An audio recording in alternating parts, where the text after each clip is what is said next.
Il n'y a pas meilleur endroit que la réserve naturelle de Dahlia Flair pour mener de telles rencontres. Tant l'espace avec son tout naturel concorde avec la problématique à l'ordre du jour. Agriculture biologique et défis écologiques en Côte d'Ivoire. Deuxième édition du genre, ce sont des rencontres à mettre à l'actif de l'association Ivoire éco-responsable. Ces rencontres, c'est pour faire connaître au public, pour faire connaître à tous ceux qui vivent en Côte d'Ivoire que le bio c'est possible, que ce soit en agriculture ou en élevage.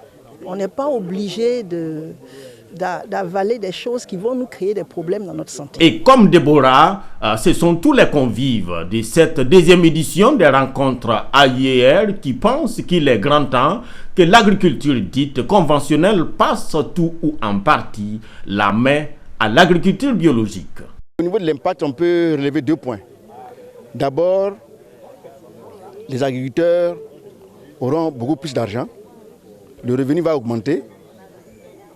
Et puis, deuxièmement, les consommateurs auront des produits beaucoup plus sains. L'association porte le label qu'on appelle le label Bio Ivoire, SPG. C'est un SPG, c'est un label qui permet de mettre en valeur les produits issus des plantations de nos producteurs. Ce sont les plantations qui ont été réalisées à partir des cahiers de charges. Les cahiers de charges qui ont été établis par les producteurs eux-mêmes. Ouais, donc il y a certaines normes qu'il faut respecter avant que vous ne fassiez partie du label. Pour ce faire, quoi de plus normal que de se doter d'un label? Et c'est chose faite grâce à l'organisation des ABCI.